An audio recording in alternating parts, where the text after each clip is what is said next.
আসলে পালা বদল না আক্ষরিক অর্থেই হচ্ছে। পালা বদলে একাধিক জায়গায় আমরা পরিবর্তন দেখছি। আমরা এই পালা বদলে দেখছি এমন এক জায়গায় পরিবর্তন, তা হলো কস্ট কাটিং এ। কিরকম?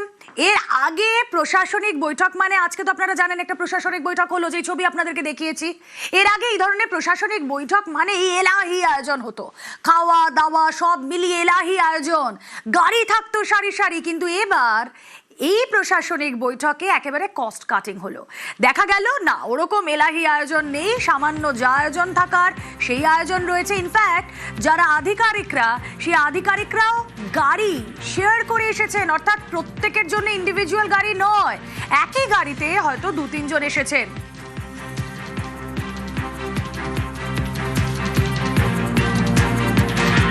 মিটিং গুলোতে দেখেছেন কত কোটি কোটি টাকা খরচ করা হয়েছে।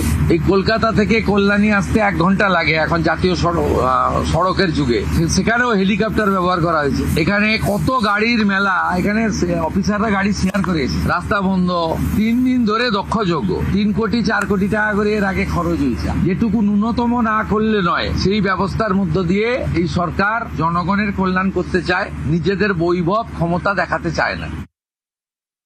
বৈভব ক্ষমতা দেখানো হলো না, সব জায়গায় এই পালাবদল লক্ষ্য করা যাচ্ছে। আর দেখুন, বিরোধীদের গুরুত্ব দেওয়া হচ্ছে। প্রশাসনিক বৈঠকেও পরিবর্তন আনলো সরকার, বিরোধীদের গুরুত্ব রাজ্যের শাসকের। বিধানসভাতেও বিরোধীদের বলতে দেওয়ার দাবি করেন মুখ্যমন্ত্রী এর আগে। এবার প্রশাসনিক বৈঠকেও একই সিস্টেম, বিরোধীদের আমন্ত্রণ করা হচ্ছে এখানে। গত 5 বছরে যার কোনো নজির ছিল না, কল্যাণীর প্রশাসনিক বৈঠকে 6 তৃণমূল বিধায়ক গিয়েছেন, সাংসদও গিয়েছেন। আমরা এত ডাক পাইনি 5 বছর। আমি প্রথম দিন থেকেই বলেছিলাম প্রশাসনিক মিটিং এ আমরা সব এমএলএদের ডাকবো, আর বিশেষ বিশেষ এমপিদের ডাকবো।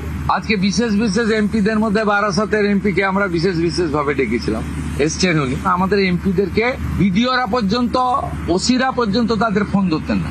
এই সিস্টেম তো ঠিক না। আমরা এখানে বলেছি আইপিএস আইএস রা জানেন একটা পাবলিক রিপ্রেজেন্টেটিভকে কিভাবে রেসপেক্ট দিতে হয়। বসিরহাটের অনেক অপোজিশনের এমএলএ রাও যুক্ত হয়েছিলেন, তাদের মধ্যে একজনকে বলার সুযোগও আমরা দিয়েছি। আমরা চাই কেন্দ্র রাজ্য ডবল ইঞ্জিনের সুফল মানুষ পাক, এবং কেবলমাত্র নির্বাচনের সময়ই রাজনৈতিক কচকচানি হোক। সারা বছর আমরা কনস্ট্রাকটিভ আইডিয়া নিয়ে কাজ করি। আমি তো আপনাদের চ্যানেলেই দেখছিলাম বারাসাতের সাংসদ কি বলছেন। তারপরে সরকারকে বললাম যে উনাকে ডাকুন, উনি নিশ্চয়ই কোঅপারেশন করতে চান। উনি আজকে বক্তৃতা করলেন, কোঅপারেশন করলেন, যাওয়ার সময় হ্যান্ডশেক করলেন, বলে এই প্রথমবার একটা ভালো মিটিং হলো। আমি এর আগে অনেক মিটিংয়ে যোগদান করেছি, বলতেই দেয় না।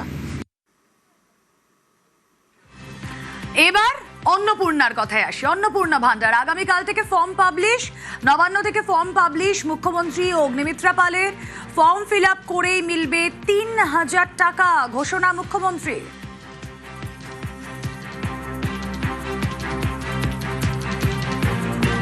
নবান্ন থেকে আমি এবং সংশ্লিষ্ট দপ্তরের মাননীয় মন্ত্রী, সিএস, এফএস এবং অন্য আধিকারিকদের উপস্থিতিতে অগ্নিমিত্রা পাল এবং আমি একটি ফর্ম পাবলিশ করব। যেই ফর্ম অন্নপূর্ণা যোজনায় ফিল আপ করতে হবে। যেমন যেমন ফর্ম ফিল আপ হবে তেমন তেমন 3000 টাকা ট্রান্সফারও শুরু হয়ে যাবে। আর যতক্ষণ না 3000 টাকা ট্রান্সফার হচ্ছে, স্বাস্থ্যসাথী যেমন কন্টিনিউ রাখা হয়েছে, আয়ুষ্মান ভারত কনভার্ট না হওয়া পর্যন্ত লক্ষ্মী ভান্ডারকেও কন্টিনিউ করা হবে। অফলাইন অনলাইন অবশ্যই থাকবে। বিধায়করা নিজ উদ্যোগে ফর্ম ফিল আপ করাবেন, এবং সরকারও বিডিওদের নেতৃত্বে প্রত্যেক বাড়িতে বাড়িতে ফর্ম ফিল আপের জন্য সহযোগিতা করার জন্য লোক পাবেন। এবং মাথায় রাখতে হবে, ভারতীয়রাই কেবলমাত্র এই সুযোগ পাবেন, অভারতীয়রাই সুযোগ পাবেন। ভারতবর্ষের সরকারের টাকা বাংলাদেশ থেকে আসা অবৈধ অনুপ্রবেশকারীদের দেওয়ার জন্য নয়, এটা খুব ক্রিস্টাল ক্লিয়ার। আর এই জুন পয়লায় আরো এক উদ্যোগ, বাসে ফ্রি মহিলাদের, পরে সরকারি কার্ড চালু করা হবে, ঘোষণা মুখ্যমন্ত্রী।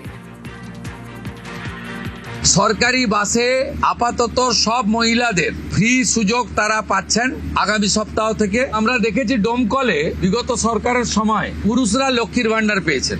কেউ যদি মুখ মাথা চাপিয়ে রেখে শিলিগুড়ি থেকে এনবিএসটিসির ভলভো বাসে উঠলেন দীঘা আসবেন বলে, তিনি যদি বোরখা পরে চলে আসেন, তাহলে তাকে পুরুষ না মহিলা দেখার কোনো মেকানিজম বাসের ড্রাইভার কন্ট্রাক্টরের নেই। আপাতত চালু করলেও পরে আমরা মহিলাদের জন্য আলাদা ফ্রি কার্ড করে দেওয়ার ব্যবস্থা করব। ভোটবঙ্গে মাছের জুজু ভোতা হয়ে গিয়েছে পালা বদলের পর। মা ক্যান্টিনে এতদিন মিলত ডিম ভাত, আর এবার সপ্তাহে 2 দিন মাছ ভাত। মাছ ভাতের ব্যবস্থা বিজেপি সরকারের। আমরা প্রাথমিকভাবে আলোচনা করেছি এবং এটা আমরা কার্যকর করতে চলেছি। মা ক্যান্টিন রয়েছে, সেই ক্যান্টিনগুলোতে 367টা, তাই তো 400-র কাছাকাছি সংখ্যা আপাতত এই থাকছে। সেখানে আমরা 2 দিন করে মাছ খাওয়াবো, সপ্তাহে 5 টাকাতেই খাওয়াবো।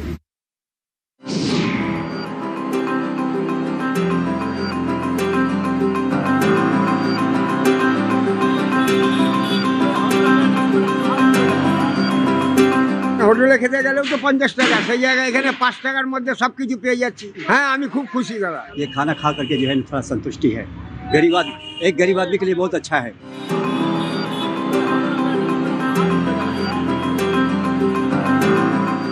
এখানে মোটামুটি 8:30-9টার থেকে লাইনটা পড়ে। এখন 200 জনকে দেওয়া হয়। আজকের মেনু আছে মাছ ভাত, মূল্য কত দিতে হয়? 5 টাকা।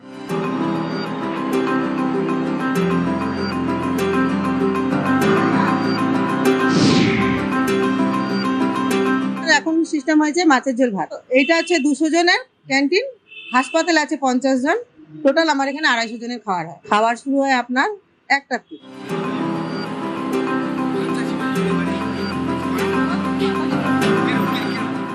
খুব ভালো লাগছে, ভালো করেছে। মাছ ভাত বাঙালির প্রিয় খাদ্য। প্রশ্ন হলো মাঝে মধ্যে প্রায় 3-4 দিন রান্না সব ঠিক আছে, কোনো অসুবিধা নেই। না, কোনো অসুবিধা নেই।